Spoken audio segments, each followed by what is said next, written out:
Assalamualaikum warahmatullahi wabarakatuh. Halo Sobat Sehat, jumpa lagi dengan saya Maulida dalam acara podcast Bincang Santai Rumah Sakit Umum Daerah Datu Sanggul. Nah Sobat Sehat, pada podcast kali ini kita akan kembali membahas atau berbincang-bincang tentang kesehatan. Dan kali ini kita kedatangan narasumber. Beliau adalah dokter spesialis mata di Rumah Sakit Umum Daerah Datu Sanggul, yaitu Dr. Haji Rezekian, spesialis mata, atau biasa kita sapa Dr. Rezekian. Betul. Apa kabar dokter? Alhamdulillah, kabar baik. Alhamdulillah. Nah, terima kasih dokter sudah meluangkan waktu untuk berbincang santai di podcast Datu Sanggul dok ya. Nah, hari ini kita akan membahas tentang katarak tadi ya dok ya. Betul. Nah, sebenarnya kenapa ini dok? Katarak ini kenapa penting untuk kita bahas? Pertama, angka kunjungan pasien di Rumah Sakit Datu Sanggul, katarak merupakan salah satu pasien terbanyak yang kita terima. Oh, gitu. Kemudian juga secara keseluruhan bahwa kurang lebih 3% dari populasi kita, menurut data terbaru yang kami baca, itu telah terjadi kebutaan. Kebutaan. Ya. Dan 85% kebutaan tersebut itu disebabkan oleh katarak. Begitu. Ya, di samping mungkin ada penyakit-penyakit lain yang bisa menyebabkan kebutaan tersebut. Oh, begitu. Tapi yang nomor satu itu adalah katarak. Katarak ya dok ya. Jadi sepertinya penting untuk kita bicarakan pada hari ini. Iya, baik dokter. Nah, sebelum kita membahas lebih jauh, saya ingin bertanya dulu dok, apa itu sebenarnya dok katarak? Pengertian dari katarak itu sendiri. Katarak itu secara umum, secara definisi itu terjadi kekeruhan pada lensa mata. Yang mana awalnya lensa mata itu bening, jernih, tembus cahaya sehingga kita bisa melihat dengan baik. Nah, pada suatu saat terjadi kekeruhan. Nah, itulah kita sebut dengan katarak. Katarak. Iya. Apa itu sebabnya dok bisa keruh lensa mata? Jadi penyebabnya ada berbagai macam penyebabnya, banyak faktor. Cuman yang terbanyak nantinya itu adalah karena degeneratif atau penuaan. Jadi bisa juga karena paparan sinar matahari, dari berbagai literatur kita dapatkan. Kemudian ada juga karena perkembangan embrional dari awal. Bawaan berarti dok? Bawaan. Nah, kemudian nanti mungkin kita fokus banyak nanti yang kita bicarakan karena proses degeneratif ini. Ada juga nanti katarak itu disebabkan oleh penyakit-penyakit metabolisme. Misalnya diabetes mellitus. Gitu. Ya, jadi itu mempercepat proses terjadinya katarak. Oh, mempercepat dok ya. Ada pula nanti katarak yang dikarenakan karena traumatika. Itu bisa menyebabkan katarak juga di samping penyakit-penyakit lain.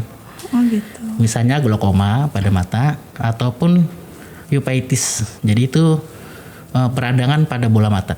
Nah, itu hal-hal tersebut bisa memicu atau penyebab terjadinya katarak. Oh, berarti kalau degeneratif tadi ya dok ya, salah satu penyebabnya berarti sebenarnya katarak ini banyak terjadi di usia yang sudah lansia begitu ya dok ya? Iya, kebanyakan seperti itu. Tapi ada juga terjadi pada usia muda dok, saya pernah dengar. Iya, betul. Gimana tuh dok? Jadi nanti katarak itu kan ada jenis-jenisnya. Jadi ada yang memang kita temukan pada bayi baru lahir atau kita sebut dengan katarak kongenita.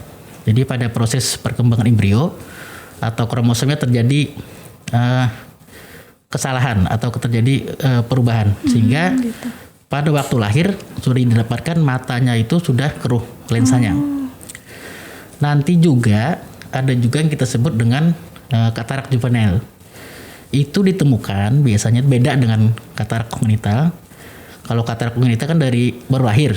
Nah, kalau katarak yang juvenile itu pada usia muda biasanya itu ditemukan usia 3 bulan ke atas. Ke atas itu maksudnya di bawah usia 40 tahun. Oh, gitu. Nah, sedangkan katarak yang banyak itu katarak senilis kita bilang itu usia 40 tahun ke atas, 45 tahun ke atas. Nah, ini yang nanti terbanyak yang kita temukan. Oh, memang kasus terbanyak itu, dok ya. Lalu gejalanya apa itu sebenarnya dok? Gejalanya seperti apa? Tandanya? Gejalanya terbanyak dan memang sering dikeluhkan pasien itu pertama kabur. Kaburnya buram ya betul. Kaburnya ini harus kita bedakan. Jadi kalau katarak itu kaburnya berawal perlahan-perlahan. Jadi bukan mendadak. Jadi misalnya bangun tidur tiba-tiba mendadak kabur, bukan. Jadi kaburnya pertama perlahan-lahan. Kedua, sifat kaburnya itu beberapa pasien mengeluhkan seperti dia tertutup asap atau kabut. Jadi atau juga kadang-kadang pasien mengeluhkan seperti melihat sesuatu di kaca akuarium. Jadi benar-benar buram seperti itu. Gitu. Nanti ada keluhan lain. Misalnya dia ada keluhan tambahan silau. Nah, silaunya itu biasanya pada tempat yang terang. Tetapi kalau misalnya di ruangan seperti ini atau misalnya pada malam hari itu keluhan silaunya akan berkurang. Oh, jadi malam hari malah jadi lebih enak. Ya. Itu pada tahap-tahap awal katarak ya. Nah, itu salah satu gejalanya yang terbanyak saya bicara ini. Nanti gejala lainnya bisa juga pasien sering mengeluhkan itu kalau dia pakai kacamata. Nah, itu nanti dia sering berganti-ganti kacamata ukurannya. Kalau misalnya kita normal mungkin kacamata itu gantinya tuh mungkin 1,5 tahun 2 tahun. Iya. Nah, itu mungkin terjadi perubahan. Nah, tetapi pada orang-orang yang katarak, dia kadang-kadang hanya dalam waktu 2 bulan, 3 bulan sudah ukurannya berubah. Oh, gitu. Itu mungkin itu yang sering dikeluhkan pasien. Kemudian tandanya yang bisa dilihat ya. Jadi kadang-kadang masyarakat pun bisa melihat itu katarak itu kalau di tengah matanya atau kita sebut manik-manik mata. Kalau biasa kita hitam bening bersih itu, nah itu nanti terjadi kekeruhan jadi agak putih. Oh, ada putih-putihnya Ya, berarti di dalamnya. Biasanya itu dengan pemeriksaan sederhana pun pakai sinter sudah kelihatan. Nah, baik, untuk pemeriksaannya dok, pemeriksaan pasien katarak ini bagaimana? Ya, ini pemeriksaan katarak ya, pasien katarak khususnya nanti sebelum ada tindakan. Nah, jadi yang pertama pasien datang kita anamnesa, kapan terjadinya kabur, kemudian ada pemeriksaan awal itu kita namakan pemeriksaan visus. Jadi kita lihat seberapa jauh matanya itu masih bisa melihat. Jadi apakah berapa meter atau hanya bisa lihat lambaian tangan atau cuma cahaya. Yang kedua nanti kita cek tekanan bola mata. Jadi kalau biasanya pada orang kita ada kan tekanan darah. Nah, pada mata juga ada tensi. Tensi itu tekanan mengukur tekanan intraokulinya. Kalau misalnya tinggi, biasanya kita obati dulu. Nah, selanjutnya juga akan kita periksa itu gula darah laboratorium. Jadi pasien-pasien yang mempunyai kadar gula tinggi biasanya kita konsulkan ke teman sejawat kita dari penyakit dalam. Gitu. Jadi untuk regulasi gula darah. Begitu juga dengan nanti pasien-pasien yang mempunyai riwayat hipertensi. Lalu dok, setelah itu dok, ada lagi pemeriksaan lainnya? Pemeriksaan lainnya yang utama tadi yang sudah kita sebutkan itu, jadi sudah apabila semuanya sudah baik, maka baru kita akan lanjutkan ke tahap selanjutnya. Apakah nanti dia perlu melakukan tindakan operasi atau tidak? Begitu. Nah, jadi dok, kalau pada pemeriksaan katarak tadi sudah ada tanda-tanda bahwa itu katarak tadi dok ya, bagaimana itu dok cara efektif untuk mengatasinya?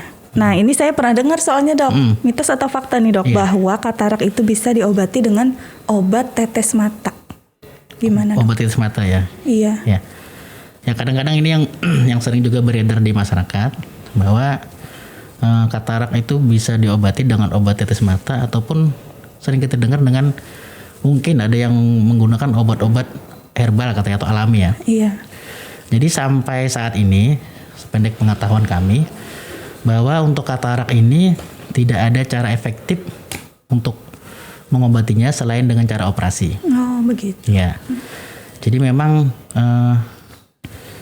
cara ini terbukti ampuh ya kalau operasi untuk menghilangkan katarak. Kalau tetes memang ada beberapa yang kita beri tetes itu hanya sifatnya hanya menunda ya, bukan menyembuhkan. Jadi menunda ini dalam artian tidak membuat semakin parah begitu dok? Atau? Hanya untuk memperlambat saja. Jadi gitu. bukan untuk menyembuhkan. Iya, dan tidak menghilangkan katarak itu. Jadi tetap cara efektif untuk menghilangkan katarak adalah dengan cara operasi. Begitu. Ya. Waktunya yang tepat dok kapan untuk operasi ini? Nah itu kalau ya waktu operasi katarak itu sebenarnya tergantung dari pertama mungkin pekerjaan orangnya mungkin ya. Jadi prinsipnya kalau dia sudah mengganggu aktivitasnya sehari-hari itu mungkin bisa kita lakukan operasi. Gitu. Akan tetapi misalnya dia itu seorang supir, supir, dia kan memerlukan penglihatan yang jauh dan bagus. Nah itu nanti walaupun mungkin kataraknya masih, katakanlah orang bilang sih kan masih muda, itu bisa kita lakukan operasi karena kan dia mengganggu pekerjaan dia sehari-hari. Nah dalam hal ini sebenarnya katarak itu kan ada stadiumnya.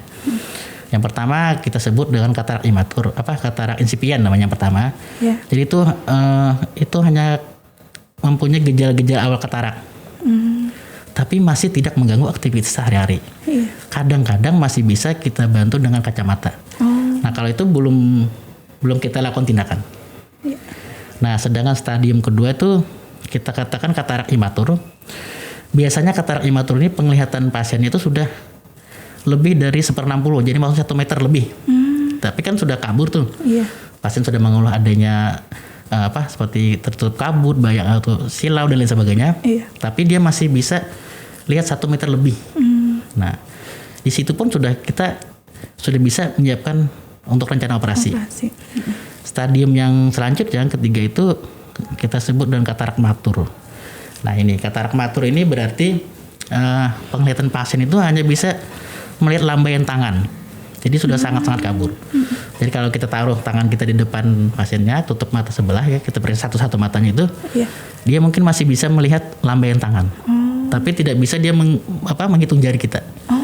Itu sudah isinya katarak matur. Kalau orang sini sudah masak masuk gitu ya kataraknya. Nah yang terakhir ini itu ada yang namanya katarak hipermatur. Jadi sudah sangat masak katarak ini, dan kadang-kadang lensanya sudah mengerut, kekeruhan mengerut.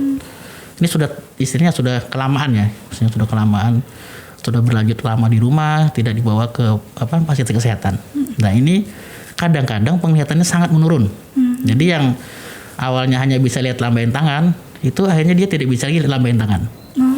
Dia hanya bisa lihat, misalnya kita kasih cahaya sinter misalnya, dia bisa lihat cahaya itu ada terang atau tidak. Cuma melihat. Nah itu cuma itu. Begitu. Lalu dok untuk teknik operasi katarak nih dok, ada berapa macam dok tekniknya? Secara umum teknik operasi katarak itu kita kenal ada 4 ya, 4 macam. Jadi yang pertama dulu sekali itu disebut ICCE, jadi intrakapsular ya, kami bilang gitu. Kemudian yang kedua adalah ekstrakapsular. Nah yang ketiga itu SICS, jadi small incision cataract surgery. Jadi tiga-tiganya itu operasi dengan menggunakan sayatan. Misalnya dibuka dulu, baru dikeluarkan lensanya yang keruh itu secara utuh. Dan itu memang semuanya bisa dilakukan. Nah memang yang terakhir yang isinya sudah mutakhir itu kita lakukan operasi katarak dengan menggunakan vakoemulsifikasi. Begitu. Gimana dok tekniknya itu? Jadi sebenarnya teknik vakoemulsifikasi ini sering disebut masyarakat itu dengan laser ya. Laser itu. Laser ya, itu sebenarnya tekniknya ya, teknik vako itu. Jadi sama-sama mengeluarkan lensa yang keruh, akan tetapi pada vako ini dia menggunakan sayatan yang sangat kecil. Jadi dia katarak itu dihancurkan di dalam, kemudian setelah hancur baru isinya dihisap, dibuang, disedot. Nah kemudian baru ditanam lensa tanam. Nah karena sayatannya kecil, maka operasi tersebut tanpa jahitan. Nah jadi tadi apa keuntungan dari teknik operasi katarak dengan vakoemulsifikasi ini tadi dok? Ya jadi keuntungan dari teknik vako atau laser ini, yang pertama dari segi pengerjaan itu relatif lebih cepat. Jadi sekitar 15-20 menit bisa kita selesaikan. Yang kedua komplikasi saat operasi dan pasca operasi itu lebih minimal, lebih sedikit. Yang ketiga, karena lukanya kecil, maka penyembuhannya pun cepat. Penyembuhan luka operasinya. Dan yang terakhir itu yang pasti kalau kita menggunakan teknik ini, kita bisa melakukan operasi katarak pada setengah stadium. Jadi bukan nunggu kataraknya matur dulu atau masak dulu, tapi pada katarak yang matur pun kita bisa lakukan. Yang awal-awal tadi iya, sudah betul. bisa dioperasi. Begitu. Nah, ini pertanyaan yang sangat penting juga untuk sobat sehat, Dok. Iya. Dengan teknik pako-emulsifikasi ini tadi sebenarnya bisa dijamin oleh BPJS nggak, Dok? Iya, jadi semua tindakan operasi mata itu yang ada 4 tadi, itu semua terjamin. Jadi di cover oleh BPJS ya. Iya. Jadi apakah itu teknik yang awal-awal, walaupun yang awal itu mungkin sudah lama ditinggalkan, sampai yang terbaru ini dengan VECO itu semua ditanggung dengan adanya BPJS ini. Baik. Ya. Aman berarti ya. Aman. Iya. Nah, lalu selanjutnya, Dok, pencegahannya bisa nggak, Dok, katarak ini? Ya, kalau pencegahan mungkin secara umum ya. Jadi bisa jadi kita mengurangi paparan sinar matahari secara langsung. Bisa kita pakai kacamata ya, atau misalnya topi yang agak lebar kalau keluar ruangan. Iya. Nah, kemudian karena ada katarak karena trauma, ya itu biasanya kan pada orang-orang yang sering bermain di luar nih, main misalnya bulu tangkis. Jadi usahakan jangan sampai kena trauma matanya. Karena benturan. Iya. Kalau proses penuaan kan ya memang karena degeneratif, itu memang agak sulit kita hindari. Gitu. Jadi maksud di sini trauma itu yang benar-benar kena langsung di bola matanya. Yang benturan langsung. Jadi kalau gitu. bulu tangkis itu kan kakaknya itu bisa kena kalau pas di smash ya misalnya. Iya. Kalau pas kurang hati-hati itu bisa kena matanya. Iya. Baik. Nah, lalu, Dok, jika sudah operasi katarak nih, Dok, berhasil ya, Dok ya. Lalu mungkin nggak di kemudian hari mengalami katarak kembali? Ini perlu kita luruskan ya. Ini kadang-kadang pandangan masyarakat memang ada seperti itu. Jadi begitu dia operasi katarak sudah selesai, entah dia beberapa bulan atau tahunan mungkin ya, itu terjadi lagi seperti gejala awal. Dia merasa kabur lagi, seperti tertutup kekeruhan. Jadi memang pada posok katarak bisa terjadi katarak kedua, tapi itu kami menyebutnya bukan katarak awal ya, bukan, tapi katarak sekunder namanya. Jadi kalau kita udah operasi katarak itu tidak mungkin lagi terjadi katarak. Ya, prinsipnya itu. Tetapi kenapa terjadi kekeruhan?